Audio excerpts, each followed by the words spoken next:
Good morning, good afternoon, good evening, wherever you may be. Welcome to the One Perspective to Another podcast.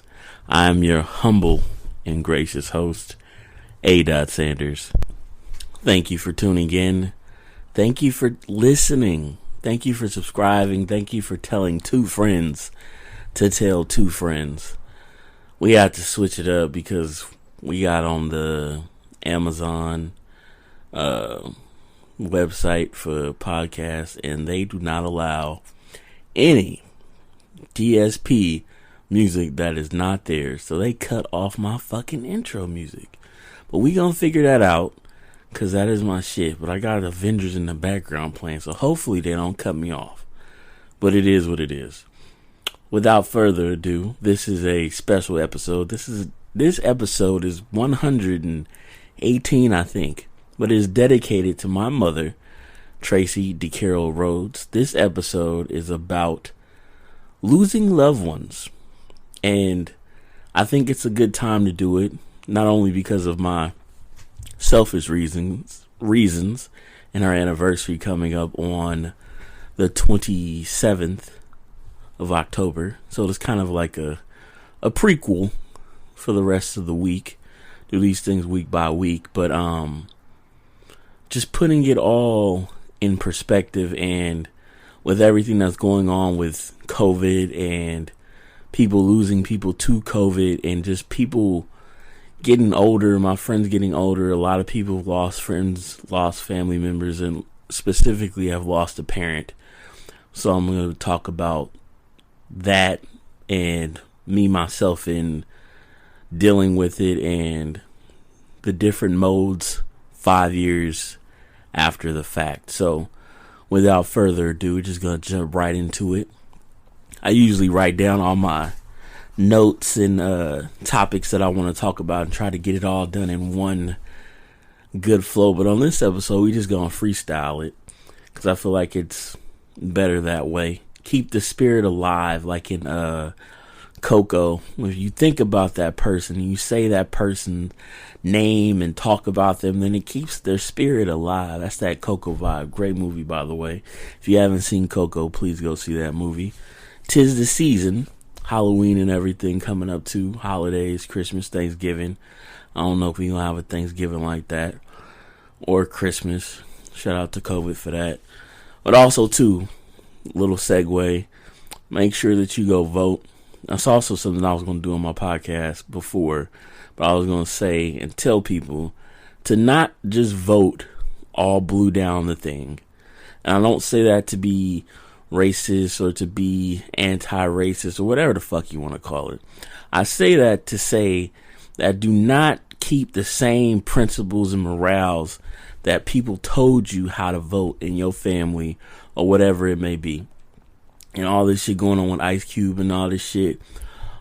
The thing about voting is you need to vote for what is important to you. It is your vote. It's not the black people's vote. It's not the white people's vote. It's not the Latino vote. It's not the Chinese vote. It's your vote. So keep that in mind. When you doing your absentee ballot, you doing your mail-in ballot, you going to the polls, you helping in them polls, you on social talking about all that shit. Keep that in mind, man. It's your vote. It's not everybody else's vote. But segueing right back, shout out to Doc Rhodes, Tracy DeCarroll Rhodes, my mother. It is her anniversary coming up. And I just want to shed some light, some love, some happiness, some peace, some tranquility of me being 5 years after the fact. And just as a family, like, things have always been different for me, most specifically my grandmother. The thought or the process of losing a child has been very tough on her, but in her grieving process after the fact, she's gotten to the point where she's comfortable. She's still not like at the point where she'll go see her or anything, but she's at the point where she's comfortable enough to have conversations about it, talk about it, laugh about it, all the old school memories and shit. So that's always a plus. My uncle, my aunts, Like it's losing a sister, it's losing a lifelong friend, and everybody reacts to things differently. My aunts aren't out here, my uncle out here in California too, but it's always different when men grieve. You never really show your emotions, you just know sometimes. So it's just it's what's understood ain't got to be explained, I guess you can say. But for me personally, on that note, like I'm a little different when it comes to that, because like probably everybody who's close to me knows I am my mother's son. I am not the kind of person who is going to be malicious or count you out or tell you that you are just a piece of shit or just be evil to you. Because the things that were most important to me that I see now, 5 years after the fact, is still learning lessons, still being guided in lessons and taught things that just trickle down to you, and you never really understood it then, but you understand now, is just being able to go to bed at peace. And my peace has been, especially this year in 2020, has been one of the most extreme things that I am grateful for. Not only because of the physical, but also, and most importantly, the mental. Because dealing with things that you do not have control over is very toxic and intoxicating to have to deal with, to give energy to. If people don't like you, then fuck them. If jobs don't fuck with you and don't acknowledge you, then fuck them. If people you love don't fuck with you, then fuck them too. And that's the thing too, my grandmother would always be mad at my mom for all the way that she cussed. I definitely get my cursing from my mother. There is nobody who cusses more profusely, but with elegance, than my mother, especially when she's upset. It is a trait that I hope that I keep, and it's definitely a good one.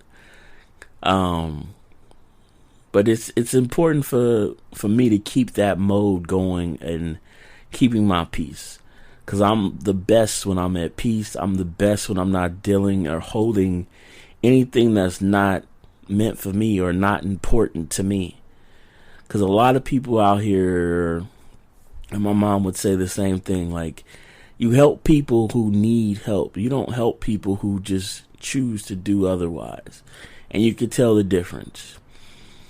She said you could always tell the difference. You just know. Maybe that was just mother's intuition or women's intuition. I think like I said, I'm definitely my mother's son. I have that intuition part about me. Like I'm the strong friend, I guess you could say. Like I'm always on other people or checking on the other person or making sure that they're okay or doing all that kind of stuff. Cause like it's what I grew up around. My mom was a social worker early in, I think when I was in late elementary school going into high school, and she moved to Kaiser, helping over there. But it was what I grew up around.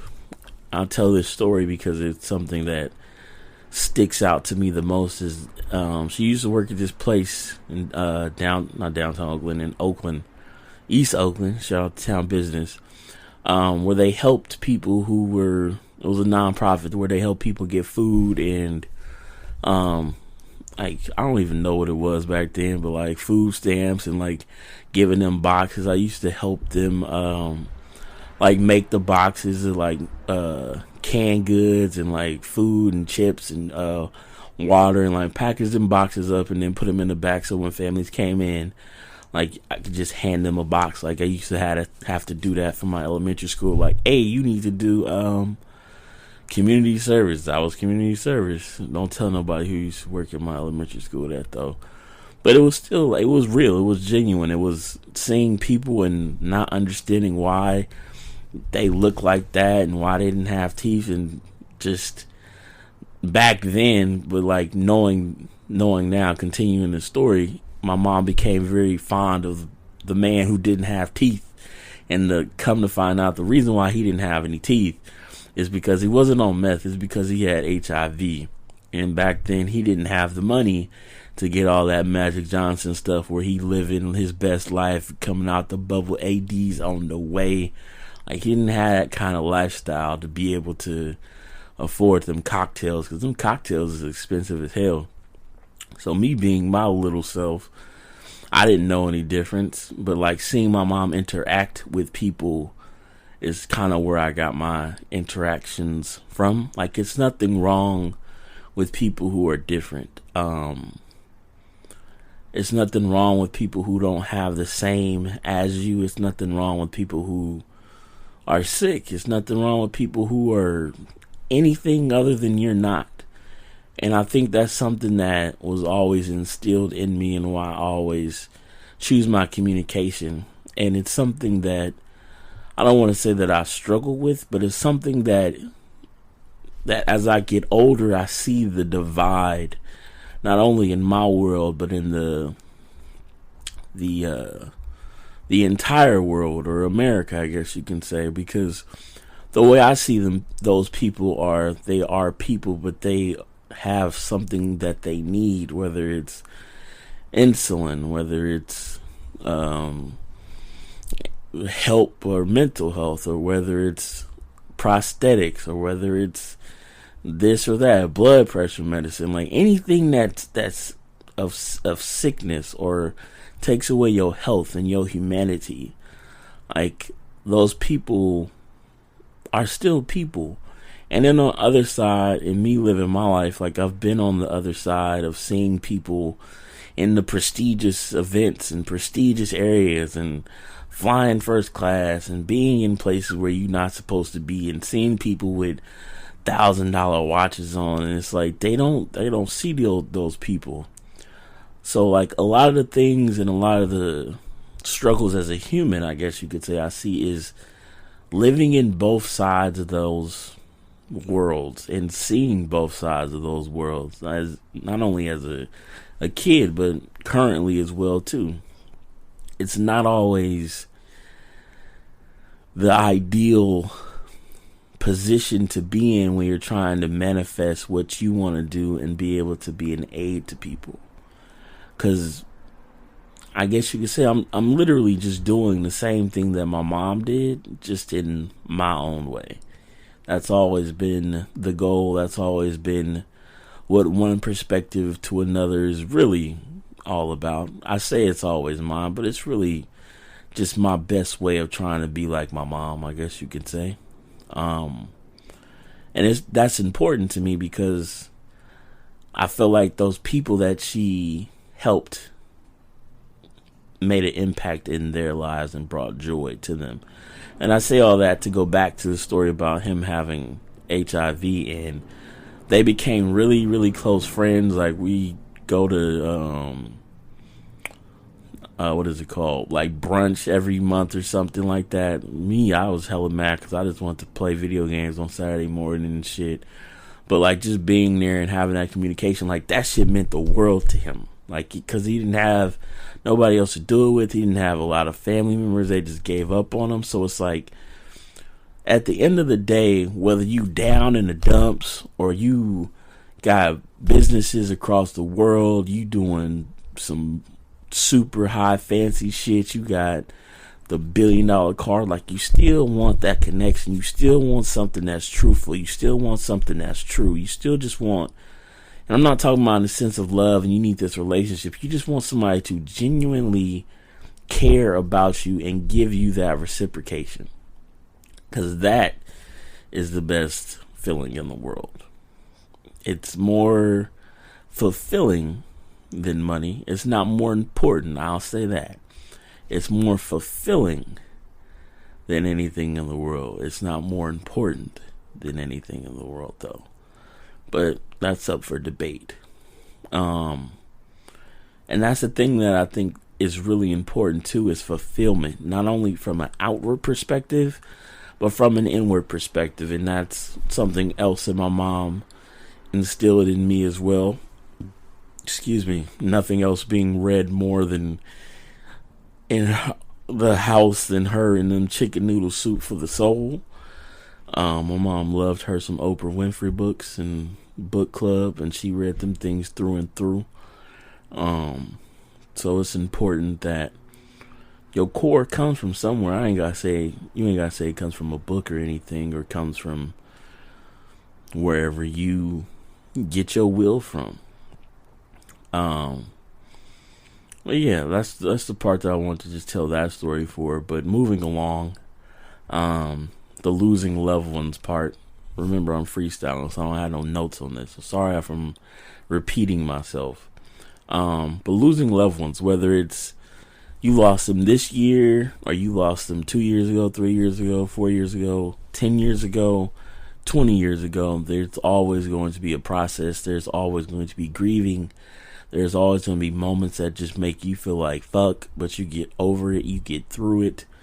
For people who've recently lost loved ones, family members, parents, I just say that it gets easier if it's under that year, but everybody's different too. But I'd be lying to tell you and saying if I didn't grieve, because I did.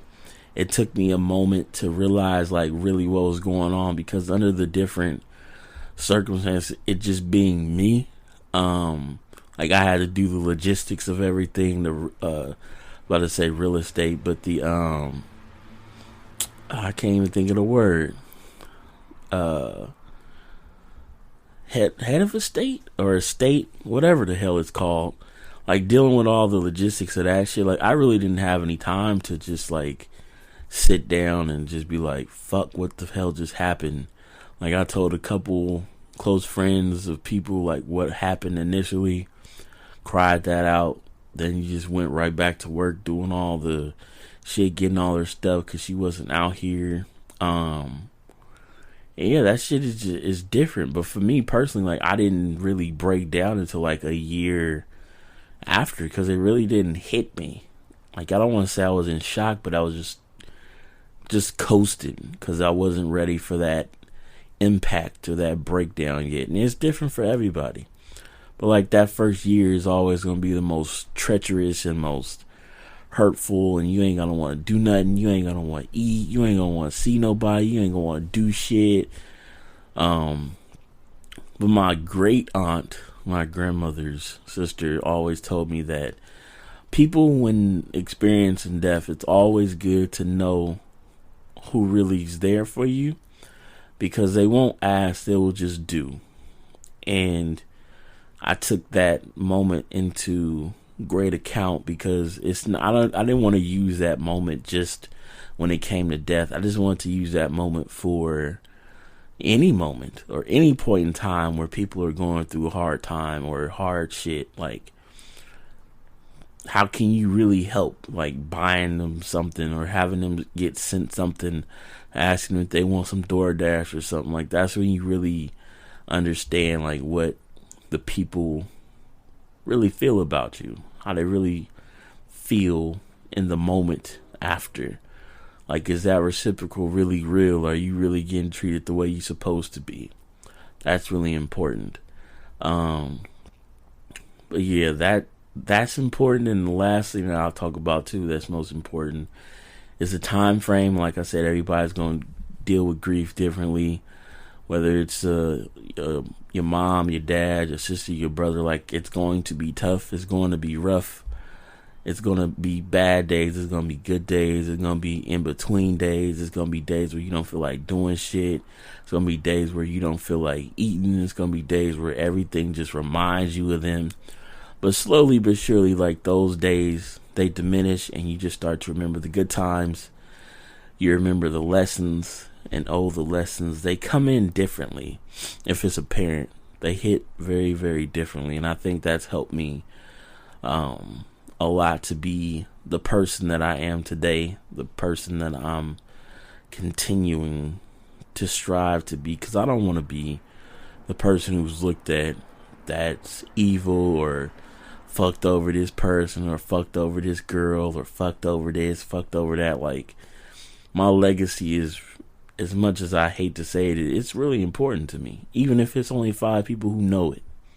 Those 5 people are more important than me having the masses know me as something that I'm not, or something that I'm fake. I'd rather just be me. Like, I don't mind being the big ass black dude who smile all the time and laugh and just ain't got a care in the world, but I know my shit and I'm there when I need to be, and I'm important when I need to be. I'm intelligent when I need to be. I'm angry and fuck you over when I need to. Like, being able to get the thing that I always talk about the most in situational awareness. Knowing when to do what, how, why, when, where. As always, situational fucking awareness. So, with that being said, if you are on that Golden Gate Bridge, shout out to my mom. I have a star dedicated to her on there. Give her a salute, a sign, a thumbs up, a peace sign, whatever you feel fancy, man. Send her my love if you pass by. I always do when I go on the Bay Bridge. That's where she is to me. If you want to check out her lighthouse, put the link in the description of this podcast. And without further ado, fucking Spotify canceled all my sleepers on my fucking podcast, so I gotta put it in through another way. So we gonna see if it's on here. If it's on here, I'm just gonna end the podcast right now and say thank you for listening. Tell two friends to tell two friends. I appreciate you. Like, share, subscribe. Shout out to all our sponsors. We only got 2 sponsors right now. We need to get some more sponsorship on this thing. But we're going to end it on here. But if it does play, there is a sleeper coming up that I really, really, really, really, really, really, really like. So I hope you enjoy. If you have any questions, comments, concerns, please leave a comment. Check out www.oneperspectivetoanother.com. We got the gear coming real soon. Hoodie season is coming. Get you a fucking hoodie. Rock the OPTA. Good quotes on the background. And we out.